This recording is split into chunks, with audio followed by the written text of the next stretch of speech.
আসসালামু আলাইকুম। প্রিয় শিক্ষার্থীরা, দেখতে দেখতে আমাদের বছর প্রায় শেষ হয়ে আসছে। আমরা নভেম্বর মাস শেষ করছি, সামনে আমাদের ডিসেম্বর মাস। প্রতি বছরের মতো আমরা ডিসেম্বর মাসে আমাদের বার্ষিক পরীক্ষা শেষ হবার পর আমরা ছুটি কাটাই, শীতকালীন ছুটি। এবার কিন্তু বছরটি ছিল ব্যতিক্রম ধর্মীয়তে। আমরা কিন্তু ছুটি কাটাচ্ছি বছরের প্রায় 60টি মাসই। কিন্তু এর মাঝে মাঝে আমাদেরকে কিছু না কিছু পড়াশোনা করতে হয়েছে, স্কুলের বিশেষ পরীক্ষায় অংশগ্রহণ করতে হয়েছে, আর বর্তমানে এখন তোমরা অ্যাসাইনমেন্ট নিয়ে ব্যস্ত আছো। অতএব আমি আশা করছি আমার এই ক্লাসটি তোমাদের সকল প্রকার পড়াশোনা এবং অ্যাসাইনমেন্টের কাজে লাগবে। তো প্রিয় শিক্ষার্থীরা, তোমরা সবাই কেমন আছো? আশা করছি আল্লাহর রহমতে ভালো আছো, নিরাপদে আছো এবং সুস্থ আছো। যেহেতু শীতকাল, অতএব একটু সাবধানে থাকবে, কারণ এখন আবার করোনার প্রকোপ দিন দিন বেড়ে যাচ্ছে। অতএব তোমরা স্বাস্থ্যবিধি মেনে পড়াশোনা করবে এবং ঘরে থাকবে। মডেল একাডেমির অনলাইন ক্লাসে দ্বিতীয় শ্রেণীর সকল শিক্ষার্থীদেরকে স্বাগত জানাচ্ছি। আমি সাইমা রহমান, তোমাদের বাংলা বিষয়ের শিক্ষিকা। আজ আমি তোমাদের দ্বিতীয় শ্রেণীর আমার বাংলা বই থেকে ৬ ঋতুর দেশ রচনাটির পৌষ ও মাঘ অংশ থেকে ঋতুর রাজা এই অংশটুকু নিয়ে বিস্তারিত আলোচনা করব।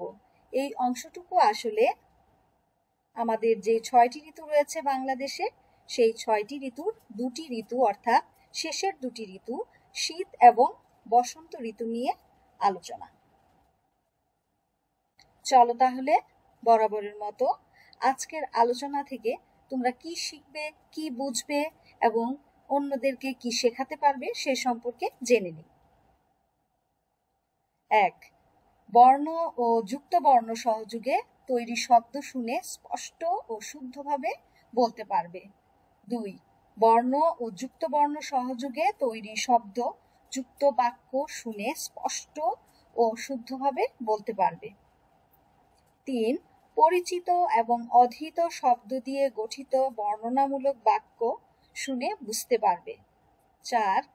আদেশ শুনে পালন করতে পারবে। ৫. নির্দেশ শুনে পালন করতে পারবে।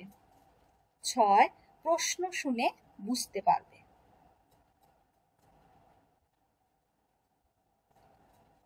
আমি সবসময় তোমাদের আলোচনার পূর্বে, অর্থাৎ মূল আলোচনার পূর্বে আগে যে আলোচনা করেছি সেই আলোচনা থেকে একটু যাচাই করি, অর্থাৎ তোমাদেরকে পরীক্ষামূলকভাবে ১টি-২টি প্রশ্ন করে যাচাই করি।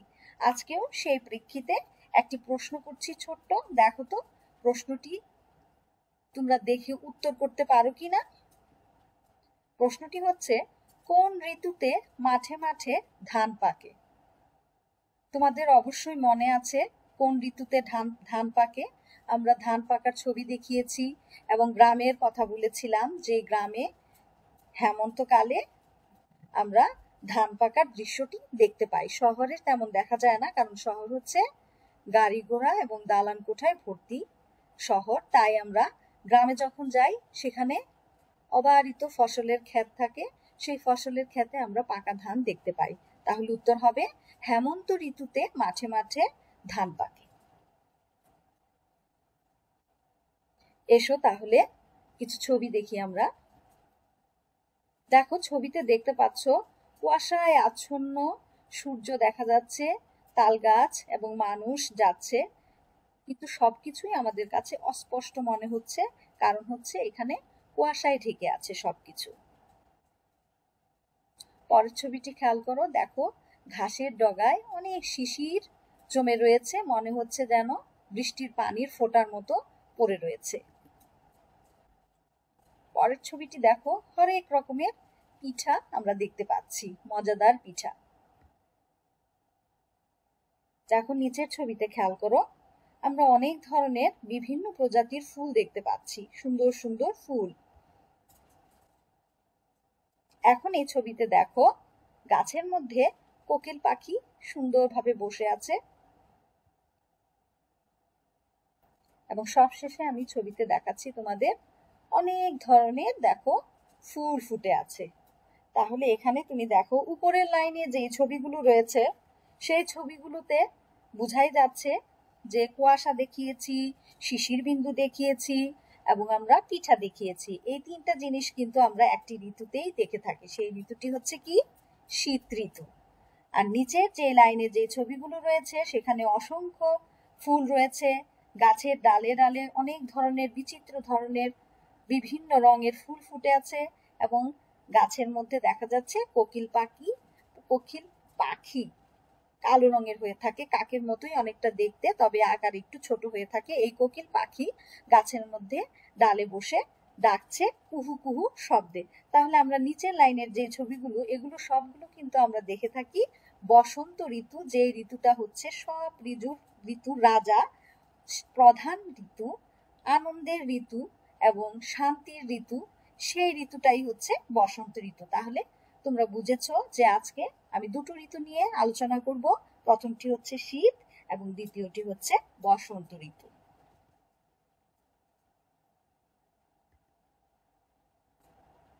তাহলে শিক্ষার্থীরা, আজকে আমি যখন পাঠে প্রবেশ করব তখন আমার পাঠের আলোচ্য অংশটুকু হবে তোমাদের 6 ঋতুর দেশ, যে রচনাটি রয়েছে তোমাদের পাঠ্য বইয়ের, সেখান থেকে পৌষ ও মাঘ অংশ থেকে ঋতুর রাজা এই অংশটুকু অর্থাৎ রচনার শেষ অংশটুকু আমরা নিয়ে আলোচনা করব এখন।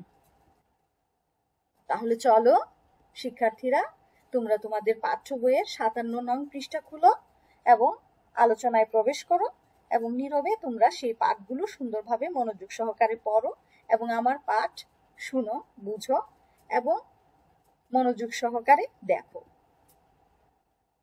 পৌষ ও মাঘ মাস নিয়ে শীত ঋতু। এ সময় খেজুরের রস ও গুড় পাওয়া যায়। পৌষ ও মাঘ এই দুটো হচ্ছে বাংলা আমাদের যে 12টি মাস রয়েছে সেই 12টি মাসের মধ্যে দুটো মাস। এই দুটো মাস মিলে হয়ে থাকে শীত ঋতু, যা বর্তমানে আমরা এখন উপভোগ করছি। আমাদের দেশে কিন্তু এখন শীত ঋতু চলে এসেছে। আমরা কিন্তু হালকা হালকা শীত অনুভব করছি, কেউ কেউ আবার গরম কাপড় পরছি কারণ ঠান্ডা লাগছে। আমরা ফ্যান ছাড়তে পারছি না, ঘরে ফ্যান বন্ধ করে ঘুমাচ্ছি, গায়ে হালকা কাঁথা দিয়ে আমরা ঘুমাচ্ছি। তাহলে এখন আমরা এই শীত ঋতুতে আমরা অনুভব করতে পারছি যে শীত ঋতু আসলে কেমন হয়ে থাকে। এবং সকালবেলা যখন আমরা ঘুম থেকে উঠি তখন দেখা যায় যে চারদিকে কুয়াশায় ঢেকে রয়েছে, হালকা হালকা সব দৃশ্যগুলো দূর থেকে আমরা দেখতে পাচ্ছি না, সবকিছু হালকা হালকা মনে হয় কুয়াশার কারণে। তাহলে এখানে বাংলা দুটো মাস পৌষ এবং মাঘ, এই দুটো মাস নিয়ে হয় শীত ঋতু। আর এই শীত ঋতুতে খেজুরের রস এবং গুড় পাওয়া যায়। দেখো এখানে একটি লোক খেজুর গাছের উপরে একদম উপরে উঠে সেখানে সে চেষ্টা করছে কেটে সেখান থেকে রস বের করার জন্য, এবং ওনার পিছনে দেখো কলস রয়েছে, সেই কলসটি কিন্তু এখানে রসের যে জায়গাটি রয়েছে সেই জায়গায়, নির্দিষ্ট জায়গায় এখানে উনি ছিদ্র করবেন কেটে, তারপর সেখানে একটি নল বসিয়ে এই কলসটি রশি দিয়ে বেঁধে দিবেন এবং সেই কলসের মধ্যে খেজুরের রস পড়তে থাকবে। এই রসই কিন্তু পরবর্তী সময়ে ওনারা কি করবে, এখান থেকে নিয়ে এই কলসগুলো নিয়ে তারপর অনেকগুলো কলস যখন হবে সেই কলসের রসগুলো নিয়ে বড় বড় পাত্রের মধ্যে সেগুলোকে আগুনের চুলার মধ্যে জাল দেওয়া হবে এবং জাল দিতে দিতে যখন ঘন হয়ে আসবে তখন সেগুলো বিভিন্ন সাঁচে, বিভিন্ন আকৃতির বিভিন্ন পাত্রে রেখে সেগুলোকে গুড় বানানো হবে এবং সেগুলো যখন ঠান্ডা হয়ে যায় তখন কিন্তু এই শক্ত গুড়ে পরিণত হয়ে যায়। আমরা যে গুড়গুলো বাজার থেকে কিনে নিয়ে আসি সেগুলো কিন্তু আসলে এইভাবেই খেজুরের রস থেকে তৈরি করা হয়। তাহলে আমরা এই খেজুরের রস এবং খেজুরের গুড়টি কিন্তু শীত ঋতুতেই পেয়ে থাকি। এছাড়া বাংলাদেশে অন্য কোনো সময় কিন্তু এই খেজুরের রস পাওয়া যায় না। তাহলে এখানে পৌষ ও মাঘ মাস নিয়ে শীত ঋতু হয় এবং এ সময় খেজুরের রস ও গুড় পাওয়া যায়। ঘরে ঘরে পিঠাপুলি খাওয়ার ধুম পড়ে যায়, চারপাশ ঢাকা থাকে ঘন কুয়াশায়।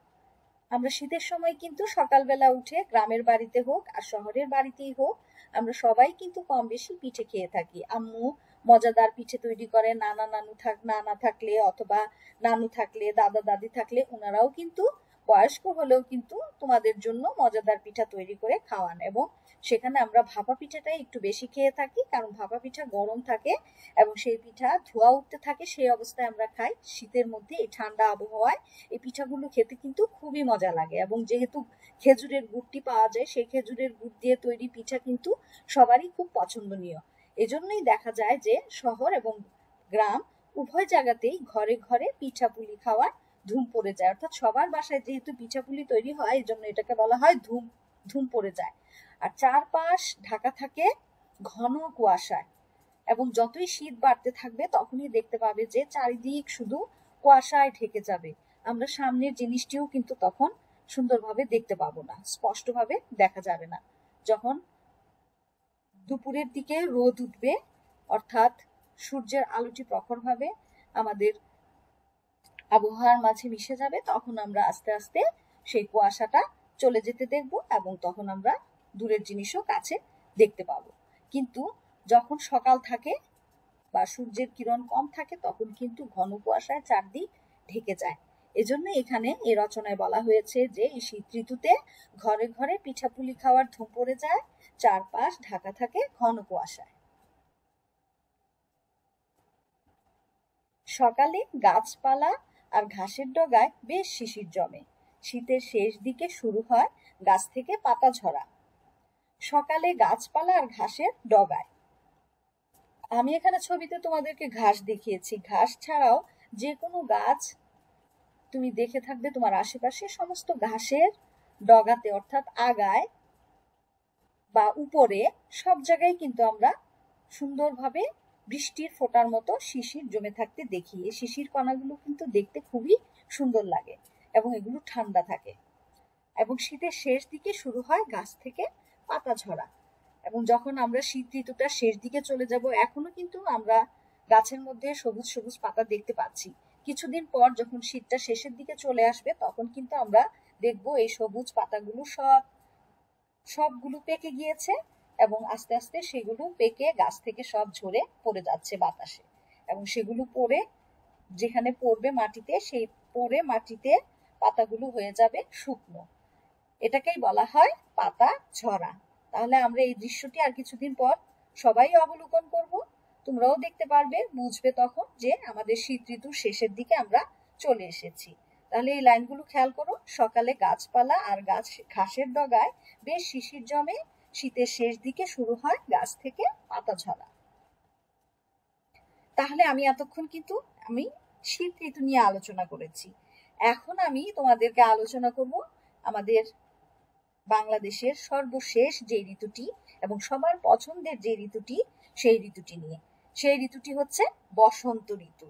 বসন্ত ঋতুর বাংলাদেশের যে প্রকৃতির পরিবর্তন, সেটা কিন্তু তোমরা ছবিতেও দেখতে পাবে। অনেক সুন্দর একটি পরিবর্তন দেখো, ছবিতেই দেখতে পাচ্ছ। প্রথমে আমি দেখাচ্ছি ছবিতে যে গাছের মধ্যে, আম গাছের মধ্যে আমের ফুল হয়েছে, যে ফুলটাকে বলা হয় আমের বোল বা মুকুল। এই মুকুল হয়েছে, দেখো এই মুকুল হয়ে থাকে সাধারণত বসন্তকালে, অর্থাৎ ফাল্গুন মাসে। এবং পরবর্তী সময়ে চৈত্র মাস পর্যন্ত এই ফুল থেকে, এই মুকুল থেকে, আমের মুকুল থেকে ছোট ছোট আম বের হয়, আমের কুড়ি বের হয়। তারপর আস্তে আস্তে আমগুলো বড় হয়ে যায় এবং বৈশাখ জ্যৈষ্ঠ মাসে আমরা কিন্তু সেই আম খেতে পাই। কিন্তু সেই আমের ফুল কিন্তু ফোটে ফাল্গুন মাসে। তাহলে এখানে ফাল্গুন মাস এবং চৈত্র, ফাল্গুন ও চৈত্র মাস মিলে বসন্ত ঋতু। ফাল্গুন এবং চৈত্র হচ্ছে বাংলা 12টি মাসের মধ্যে সর্বশেষ, সবার শেষ দুটো মাস। সেই দুটো মাস মিলে হয় বসন্ত ঋতু। এ সময় প্রকৃতি নতুন সাজে, নতুন রূপে সাজে। আমরা যেরকম সাজসজ্জা করি, ড্রেস আপ করি, তাই না? তেমনই কিন্তু প্রকৃতিও কিন্তু সাজে। সে কিভাবে সাজে? সে প্রকৃতির বিভিন্ন জিনিস দিয়ে সাজে। সেই জিনিসগুলো হচ্ছে কি? সেই জিনিসগুলো হচ্ছে ফুল, গাছপালা, এগুলোই হচ্ছে তার সাজার জিনিস। এখানে আমরা বসন্তকালে দেখব যে প্রকৃতি নতুন রূপে কিভাবে সাজছে। দেখো, আমরা প্রথমে দেখেছি আমের মুকুল, পরের ছবিতে দেখো প্রকৃতি কিভাবে সেজেছে। গাছে গাছে সবুজ পাতা গজিয়েছে, কচি কচি পাতা, এবং সেই পাতার মধ্যে সুন্দর ফুল ফুটে আছে এবং সুন্দর একটা আমেজে বাতাস সেখানে বইছে, ফুলগুলো দুলছে। এটা দেখেই বোঝা যাচ্ছে যে প্রকৃতি কি সুন্দরভাবে সেজেছে।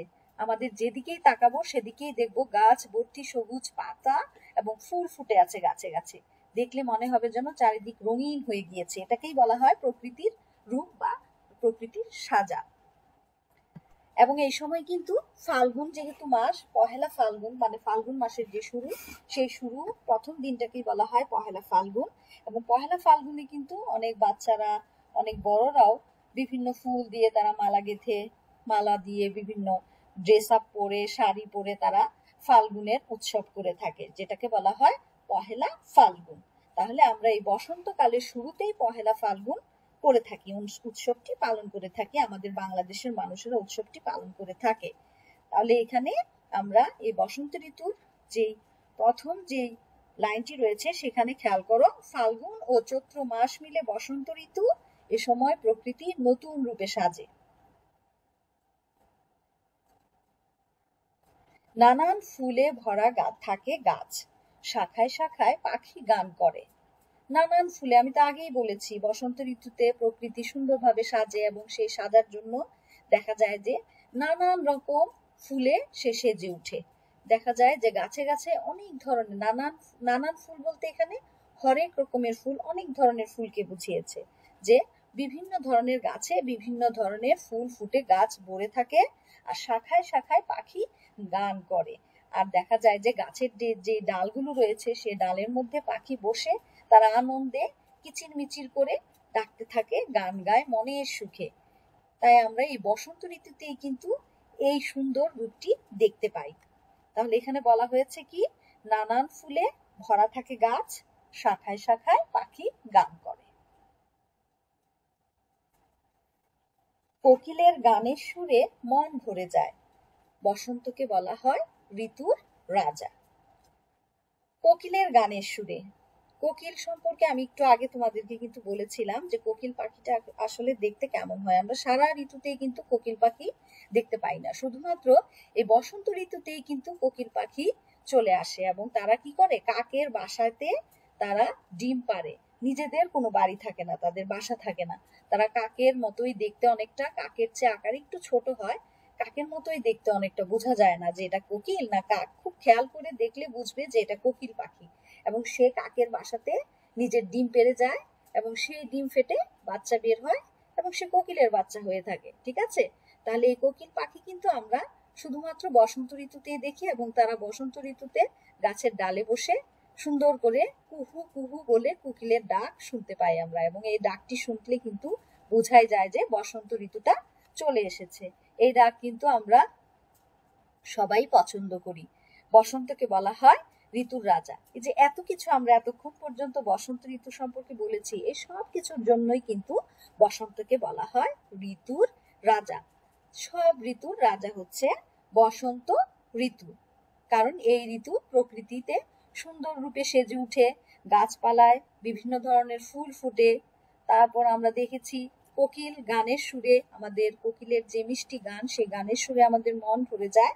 এই জন্যই কিন্তু বসন্তকে বলা হয়েছে ঋতুর রাজা। এবং এই সময় আবহাওয়াটি থাকে, খুব গরমও থাকবে না আবার খুব শীতও থাকবে না, একটি মাঝামাঝি অবস্থান। সেই জন্য এই সময়টা আমাদের সবার জন্য খুব পছন্দনীয় সময়।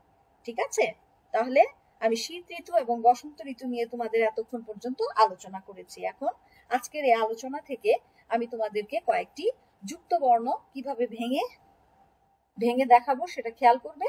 যুক্ত বর্ণ ভেঙে দেখাবো এবং সেখান থেকে একটি করে শব্দ তৈরি করে দেখাবো। দেখো তাহলে যুক্ত বর্ণগুলো। ল গ সংযুক্ত, ল গ সংযুক্ত যুক্ত বর্ণটি ভাঙলে হবে ল যোগ গ, এবং ল গ যুক্ত বর্ণ দিয়ে তৈরি শব্দটি হচ্ছে ফাল্গুন। দন্ত ন ত সংযুক্ত, যুক্ত বর্ণটি ভাঙলে হবে দন্ত ন যোগ ত। দন্ত ন ত যুক্ত বর্ণ দিয়ে গঠিত শব্দটি হবে বসন্ত।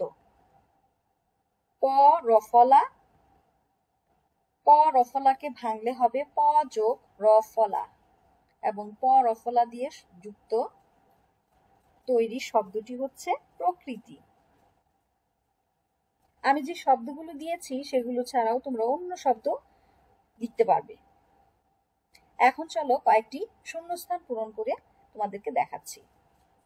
প্রথম বাক্যটি হচ্ছে ড্যাশ কোকিলের কুহু ডাক শোনা যায়। বুঝতেই পারছো যে কোকিলের কুহু ডাক আমরা কোন ঋতুতে শুনে থাকি, সেই ঋতুর নামটি লিখলেই এখানে হয়ে যাবে বাক্যটি সম্পূর্ণ। তাহলে খালি স্থানে হবে বসন্ত ঋতুতে কোকিলের কুহু ডাক শোনা যায়। 2 নম্বর বাক্যটি হচ্ছে ড্যাশ মানুষ গরম কাপড় পরে আগুন পোহায়। আমরা গরম কাপড় পরি কখন এবং আগুন পোহাই কখন? বর্তমানে যে শীত ঋতুটি চলছে তখনই কিন্তু আমরা গরম কাপড় পরি, যাতে আমাদের ঠান্ডা না লাগে, এবং আমরা আগুনের কাছে যে হাত পা একটু প্রসারিত করে দেই যাতে আমাদের গরম অনুভব হয়। তাহলে এই খালি স্থানে হবে শীত ঋতুতে। 3 নম্বর বাক্যটি হচ্ছে বসন্তকে বলা হয় ড্যাশ রাজা। খালি স্থানে হবে ঋতুর রাজা।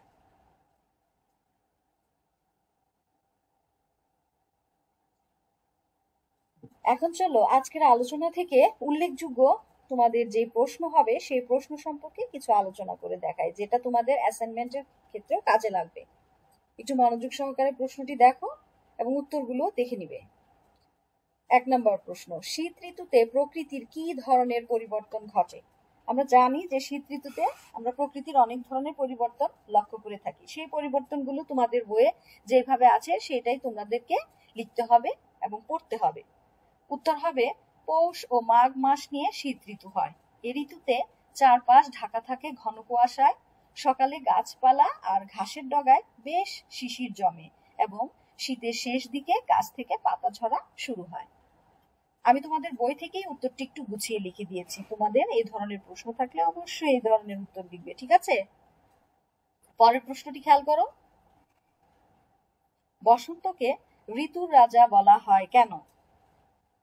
উত্তরটি হবে বসন্ত ঋতু ফাল্গুন ও চৈত্র মাস নিয়ে হয়। এই ঋতুতে প্রকৃতি নতুন রূপে সাজে, নানান ফুলে ভরা থাকে গাছ, শাখায় শাখায় পাখি গান করে এবং কোকিলের গানের সুরে মন ভরে যায়।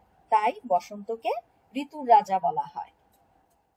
শিক্ষার্থীরা, এই প্রশ্নটি আমি আশা করছি তোমাদের অ্যাসাইনমেন্টে রয়েছে। অতএব তোমরা সবাই এই আমার যে আজকের যে ক্লাসটি রয়েছে সেই ক্লাস থেকে আমি যে উত্তরটি যেভাবে লিখেছি এইভাবে তোমরা সুন্দরভাবে এই উত্তরটি লেখার চেষ্টা করবে। আর যদি মনে করো যে না আমি এর চেয়েও একটি সুন্দর উত্তর রেডি করেছি, তাহলে কোনো সমস্যা নেই। তবে তোমরা যারা পারোনি তারা অবশ্যই আমার এই ক্লাস থেকে এই উত্তরটি দেখে নিবে। চলো এখন আমি আজকের এই আলোচনা থেকে তোমরা কতটুকু ক্লাস উপভোগ করেছো, কতটুকু মনোযোগ সহকারে ক্লাস শুনেছো, দেখেছো, বুঝেছো, সেই জন্য একটু মূল্যায়ন করি। একটি প্রশ্ন করছি তোমাদের, শীতের শেষ দিকে কি শুরু হয়? আমি উত্তরটি বলার আগে তোমরা ছবি দেখেই বুঝে ফেলেছো যে শীতের শেষ দিকে কি শুরু হয়ে যায়। কি শুরু হয়? হ্যাঁ, শীতের শেষ দিকে গাছ থেকে পাতা ঝরা শুরু হয়। শিক্ষার্থীরা, আমার ক্লাস শেষ পর্যায়ে। বরাবরের মতো আমি তোমাদেরকে এখন বাড়ির কাজ দিচ্ছি। বাড়ির কাজ হিসেবে আমি তোমাদেরকে দুটো প্রশ্ন দিচ্ছি। দুটো প্রশ্ন সুন্দরভাবে তোমরা খাতায় লিখবে, মুখস্থ করবে এবং আব্বু আম্মুকে দেখাবে। প্রথম প্রশ্নটি হচ্ছে বসন্ত ঋতু সম্পর্কে 4টি বাক্য লিখো। তোমরা বই থেকেও এই উত্তরটি লিখতে পারো 4টি বাক্য, অথবা আমি যেই তোমাদেরকে বসন্তের যেই প্রশ্নটি দিয়েছিলাম সেই প্রশ্ন থেকেও তুমি 4টি বাক্য সুন্দরভাবে দাড়ি দিয়ে লিখতে পারো। পরের প্রশ্নটি হচ্ছে খেজুরের রস ও গুড় কোন সময় পাওয়া যায়?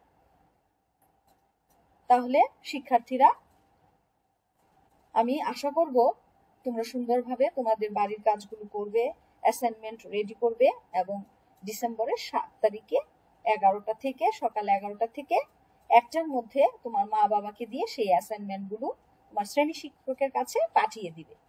এবং তোমরা সুস্থ থাকবে, বাসায় থাকবে, নিরাপদে থাকবে।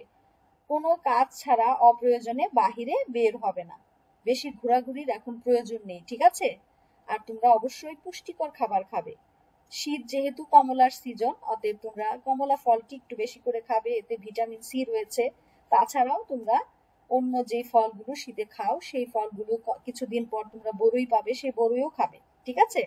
অতএব তোমাদেরকে অবশ্যই ফল এবং পুষ্টিকর খাবার খেতে হবে এই সময়।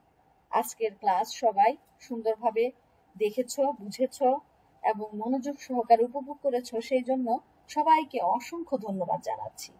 এবং পরবর্তী ক্লাস যদি তোমাদের সামনে আমি নিয়ে উপস্থিত হই বা আমার নেয়ার কথা থাকে, আমাদের কর্তৃপক্ষ যদি বলে থাকেন যে আমি ডিসেম্বর মাসেও ক্লাস আমাকে নিতে হবে, তাহলে আমি অবশ্যই তোমাদের সামনে আবার হাজির হব, ঠিক আছে? তা না হলে এই ক্লাসটি আজ নভেম্বর মাসে তোমাদের শেষ ক্লাস বলে আমার গণ্য হবে।